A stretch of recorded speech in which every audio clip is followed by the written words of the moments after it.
Shalom, shalom. Giving all praises to my Heavenly Father. His name is Yahweh, by Yeshem, Yahweh Shai, by Yeshem Mukah HaKadosh. Double honors to the apostles and the others that were well. Peace, peace and many salutations to Yahweh that's told in His truth. You know what I'm saying? I was listening to the elders of Michael, the elder Ariala, the elder Yashwamba of GMS Dallas, you know what I'm saying, and it was going into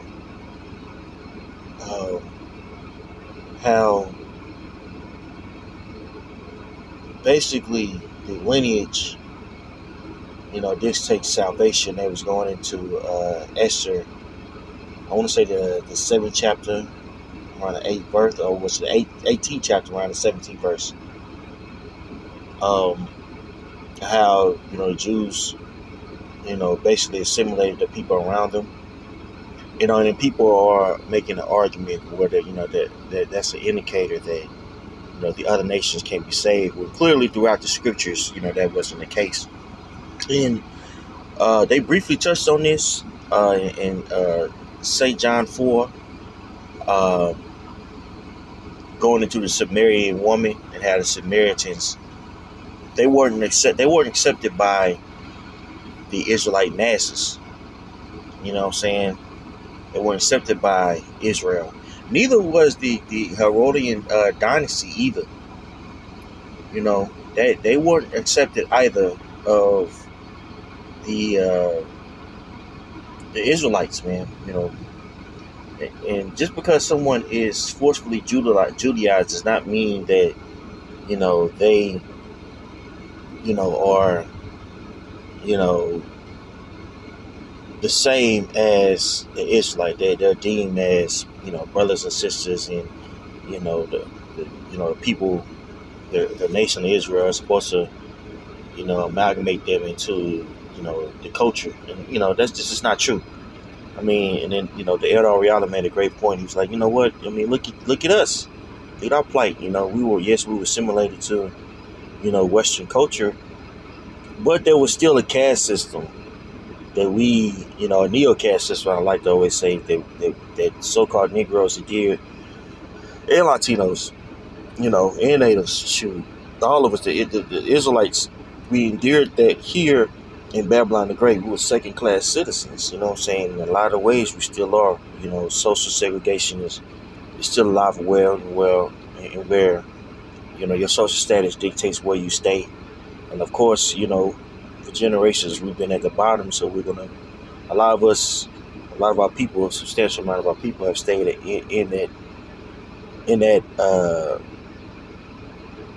area, of society, and there's been certain, programs that is being, implemented to instill, that second class, citizenship, in us, like Planned Parenthood,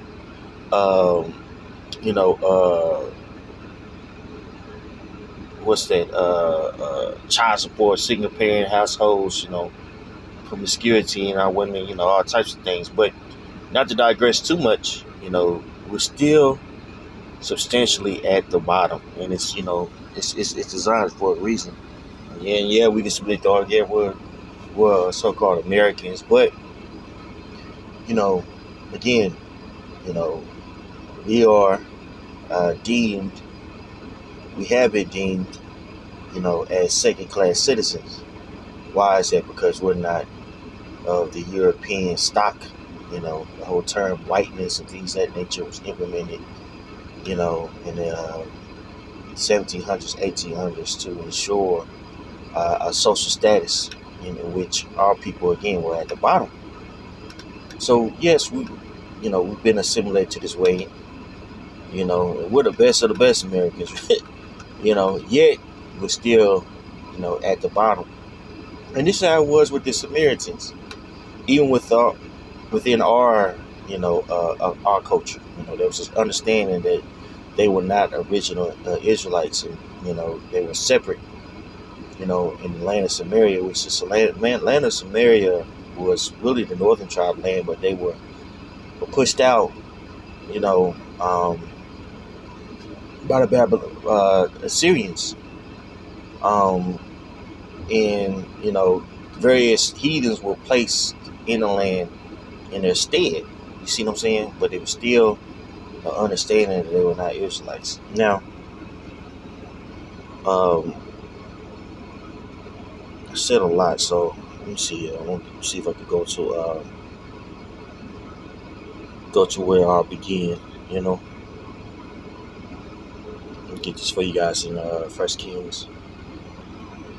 Now this is Second Kings 17, and the point is in 24. But if you read up here, which I can read for you guys just for edification. If you read up here, it says it gives you why Israel, or what happened to Israel. Okay, it says in the 12th year of Hazah, king of Judah, began Hosea, the son of Elah, to reign in Samaria over Israel 9 years, and he did that which was evil in the sight of Yahweh. But as the king of Israel but not as the king of Israel that was before him. Against him came up Salmanassar, king of Assyria, and Hosea became his servant and gave him presents. And the king of Assyria found conspiracy with Hosea, for he had sent messengers to Saul, king of Egypt, and brought no present to the king of Assyria, as he done year by year. Therefore, the king of Israel shut him up and bound him in prison. So Hosea was not given tributary to the king of Syria, because the king was reigning, as you just said. It was just seeing that Hosea was a servant to Salmanassar, but he wasn't, paying homage. Now, the northern tribe, and their kings were constantly going off, constantly following up the ways of the heathen. So basically, the Most High got tired of them, and got them out of that land. It says, then the king of Assyria came up throughout all the land and went up to Samaria and besieged it 3 years. In the 9th year of Hosea, the king of Assyria took Samaria and carried Israel away into Assyria, and placed them in Halah and in Habor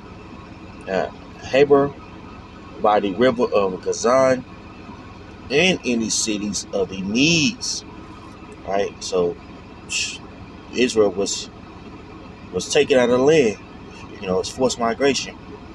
So, they're gonna tell you, what was going on, the evils of Israel. But let's jump down to verse 24. It says, the king of Assyria brought men from Babylon and Kathah, and from Azah, and from Hamath, and from Sepharim, and placed them in the cities of Samaria instead of the children of Israel. And they possessed Samaria and dwelt in the cities thereof. And so it was at the beginning of their dwelling there that they feared not Yahweh. Therefore Yahweh sent lions among them, which slew some of them. Wherefore they spake to the king of Assyria, saying, the nations which thou hast removed and placed in the cities of Samaria know not the manner of the God of the land. Therefore he hath sent lions among them, and behold, they slay them, because they know not the manner of the God of the land. Then the king of Assyria commanded, saying, carry thither one of the priests whom ye brought from thence, and let them go and dwell there, and let him teach them the manner of the God of the land. Then one of the priests whom they had carried away from Samaria came and dwelt in Bethel, and taught them how they should fear Yahweh. So they would Judaize. These various heathens, were Judaized, and they lived in that land.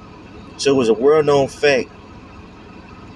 When you fast forward, years later, many years later, in John, the 4th chapter, it was a well-known fact that the Samaritans didn't mix and mingle with the Israelites, and this is something that Yahweh Shai know. He told them that. Okay, let me see if I can find some commentary on this. That's pretty good. Spirit's telling me to go down and see text commentary, see if it has anything going on, on this particular one.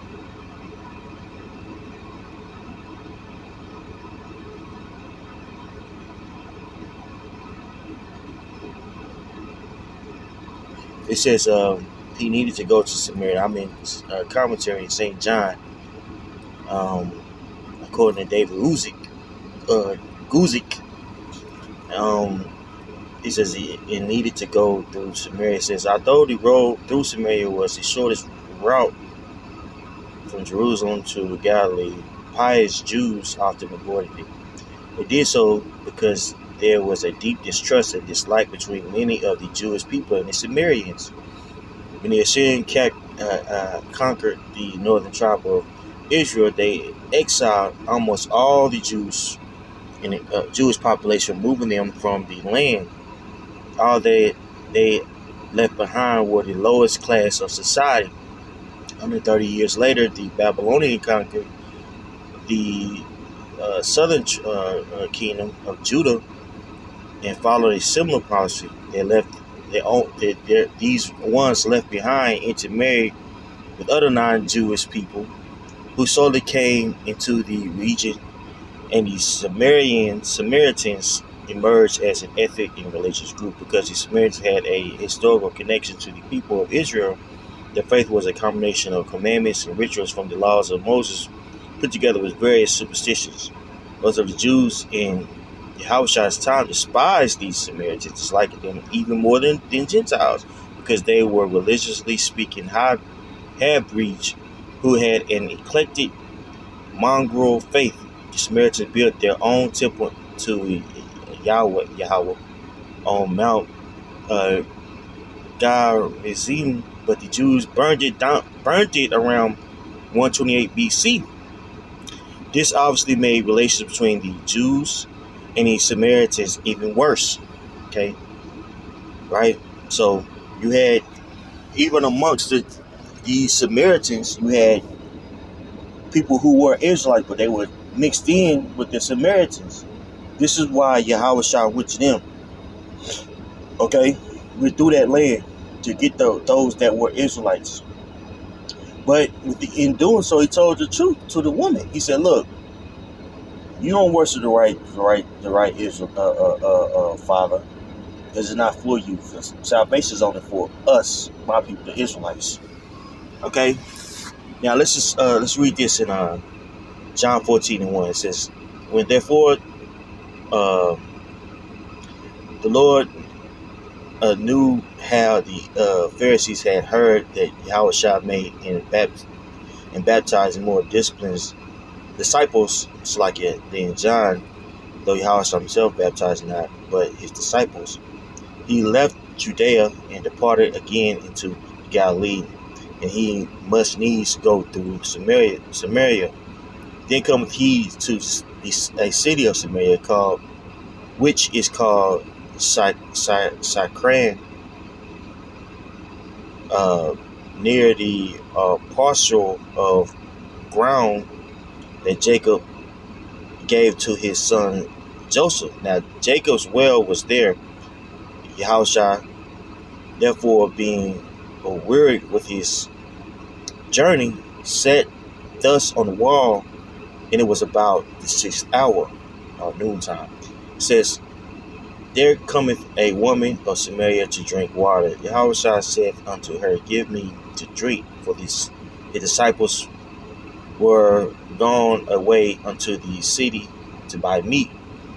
Then said Yahweh of Samaria, then says the woman of Samaria unto him, how is it that thou, being a Jew, askest drink of me, which am a woman of Samaria? For the Jews have no dealings with the Samaritans. Then answered, then Yahushua answered and said unto her, if thou knewest the gifts of the Most High, and who it is that saith to thee, give me drink, thou wouldst have asked of him, and he would have given thee living water. The woman saith unto her, thou hast nothing to draw with, and the well is deep. From whence then hast thou that a living water? I'm gonna jump down because the point is really it's a heavy chapter though. But I'm gonna jump down to verse 21. It says, St. John 4:21. Yahushua said unto her, woman, believe me, the hour cometh when ye shall neither in this mountain nor yet in Jerusalem worship the Father. Ye worship you know not what. We know what we worship, for salvation is for the Jews. So even though these people were mixed and amalgamated into the nation of Israel, and the customs of the Israelites in regards to, worshiping the true power, they were not deemed as, Israelites. They were deemed as Samaritans, okay?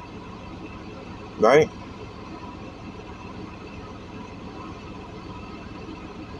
I'm going to read this in NLT, that verse 22, St. John 4:22. You Samaritans know very little about the one you worship, while we Jews know all about him, for salvation comes through the Jews. See how his word is for, it says in KJV, for salvation is of the Jews. It's for the Jews. Okay? Back in the KJV says, but the hour cometh, and now is, when the true worshipers shall worship the Father in spirit and truth, for the Father seeketh such to worship him. So the Most High, he's searching for who was the true, the elect of the Israelites, man. Not everybody. The salvation was for everybody, and this is what Yahushua would have conveyed. Yahushua is the true name of the Son, the God's Son of the Heavenly Father, to the world, even because Jesus' true name is Yahushua. If Yahushua was about saving nobody, he would let it be known.